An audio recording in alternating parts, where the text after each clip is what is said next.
Welcome to AfriMind. Today we're having a conversation with one of my favorite policy analysts, Vemba Dizolele. He's a journalist, he is a fellow at the Hoover Institution, and he's also a professor at the School of Advanced International Studies at Johns Hopkins University.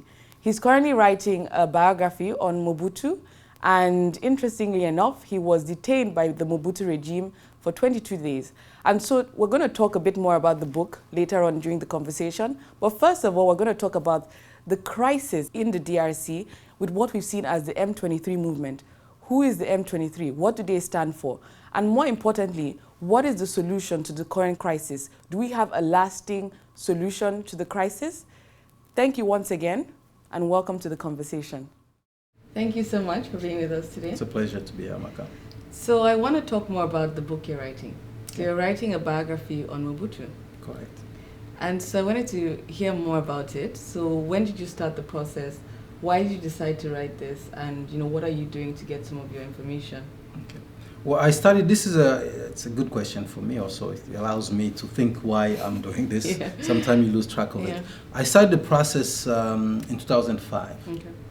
And the premise was very simple. You talked about, everybody talks about the danger of a single story. Mm-hmm. And Congo has been the epitome of that.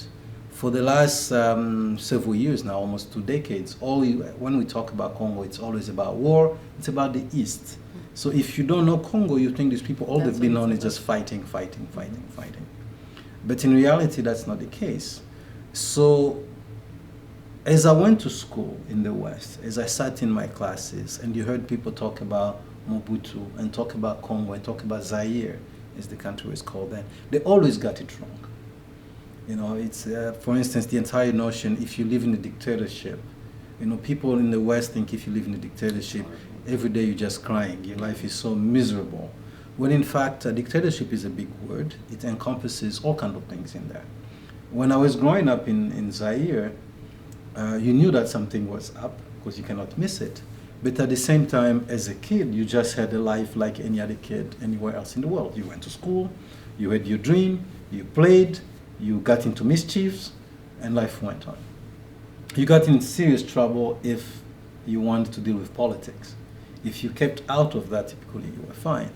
So the narrative then, in case of Mobutu, is dictatorship, it's corruption. They even knew a word that they coined to Mobutu, kleptocracy. Right? They say it was the kleptocrat. I never even heard that applied to any other leader. It's always Congo. Or people talk about corruption and White Elephant Project. Mm-hmm. But what people didn't talk about is also that during that time of Mobutu, there was tremendous growth for the population. So those of us who were not born during the colonial days, we had a relatively fine life as long as the third world goes. Yeah. Congo was a third world country. So there's no point of comparing it to Norway. If we take it within the context of a developing nation, it was doing just fine. Mm-hmm. And by that I mean, let me be clear about that. That means kids went to school, people were being nothing like what's happening today was happening then. There was no sexual violence against women. There were no rapes. There were no militias. Mm-hmm. So it functioned like an average third world country function. But because Congo was so rich in mining, and this were doing the copper boom and all those boom, a lot of money was trickling down. A lot of money was being siphoned off, but a lot of the money was also going to programs. So to give you a sense, back then, if a Congolese kid, teenager finishes high school, within certain notes, he applies to, by notes I mean grades, mm-hmm. He applies to universities or colleges. If he gets accepted, the government, the state pays for it. So not only they pay for his schools, they also give him a stipend. Wow. And it doesn't matter where you came from. It was not about class, about ethnicity. It was purely on your grades and your education. So generations and generations of Congolese kids went to school like this. So they had nothing to envy anybody else. In fact, there are not very many countries that were doing things like this. Yeah.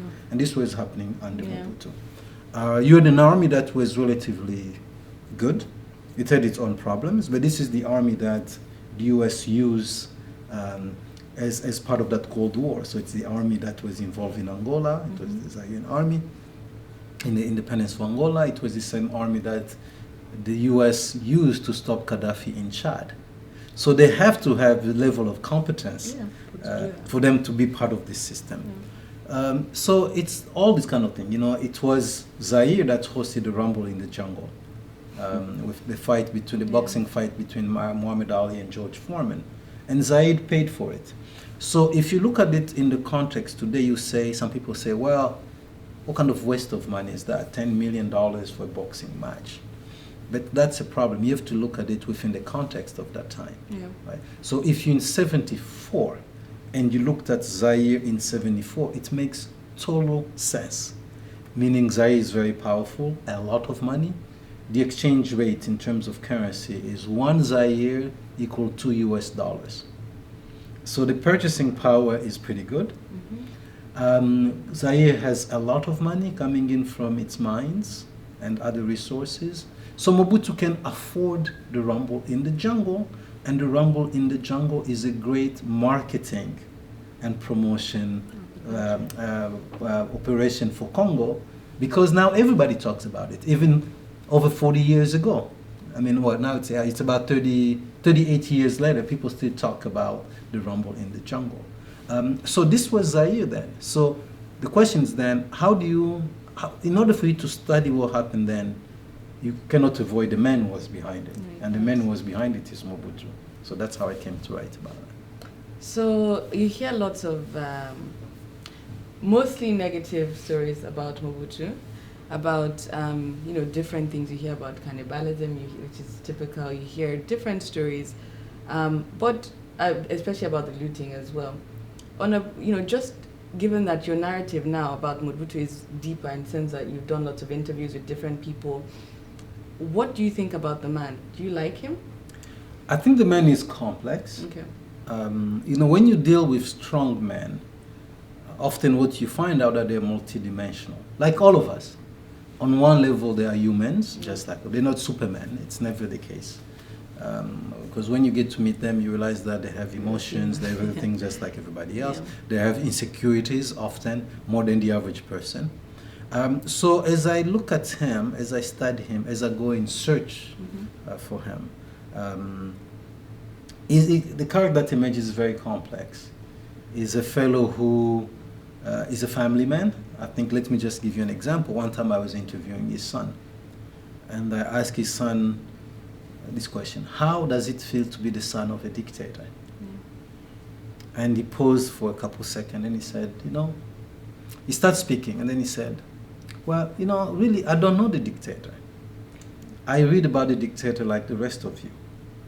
I read in news, in research magazine, and so forth. I only knew my father. The guy who came home was not the dictator. The guy who came home was my father. We talked about things that fathers speak with the kids. How is school, how is X, how is Z. So just to give you one dimension. That's what I'm finding out. I'm finding somebody who was a cold warrior. Somebody who, on one level, really cared about Congo. In the sense that this is a big country, I'm going to make it great. And in many ways, it does. So it takes Congo from one level, take it up to a certain point, and then it plateaus, and then it destroys it. Yeah. So he builds it, and then he destroys it. Yeah. So building it, of course, takes a lot of skills. Yeah. We talk about the marketing, the Rumble in the Jungle. This is a guy who took the country that was at war and many conflict and brought it together, cemented it, and created a strong sense of national unity. People often say, how come Congo it's still one country? Some people say Congo should be split up in many countries. Outsiders say that. You rarely will hear Congolese tell you Congo should be split up in many countries, because it doesn't even factor in their mind.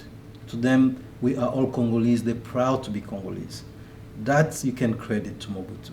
He worked hard for that. So while he plundered the country, many other things, corruption, all that stuff, but he built something that is still going to be long lasting. And I don't think Congo is going to be splitting anytime soon, in part thanks to Mobutu. But also, of course, the destruction of the country then bring us back to the very basic stuff, meaning at certain point, it became about his own power. It became about his own ethnic group. And once he reduces himself to the local chief, that was the end. But all those dimensions of his life just kind of underscores his humanity. In the end, he's a man who I think epitomizes the saying by Lord Acton that absolute power corrupts absolutely. And in his case, you can literally see it. I mean, he was in power for 32 years. So my sense is that if anybody is put in his shoes, whether it's me, whether it's you, or anybody else, we will crack. We just don't know how and what we will do. But it's just too much power, too much pressure for one person. I mean, look at our young stars. We saw Whitney Spears come as a nice kid. She's cute and all that stuff. And then a few years later, the same cute kids don't turn out always to be cute adults. You know? it's totally. I think so. I think as we judge these people, that's why I think, if anything, I've learned as I look at people like Mobutu, is the value of term limit. Because people eventually reach the limit. And once they reach the limit, they cannot give anymore. You know, you can only give what you have. 10 years in power, you typically just done. Your ideas are out. You cannot change. You cannot reinvent yourself. And I think Mobutu went, of course, three decades after that. There's just no way. He couldn't even save himself when the time came for him to survive. So when should we look forward to the book? The book is taking longer than I originally planned, but it's because it is Mobutu. It's just the stuff that we've been saying. It's not fiction, so you cannot just create things. I wish it was fiction. Like you cannot, the times when you say, I really want to say, and Mobutu stood up, reached across the table and slapped the U.S. ambassador, but it didn't happen. So it takes long, and everything has to be meticulously researched and double-checked. That we're taking. So I'm hoping, hopefully next year, the book will be on the shelf. Great, we'll look forward to it. Okay. Thank you very much, Amaka. Thank you. It's been a pleasure.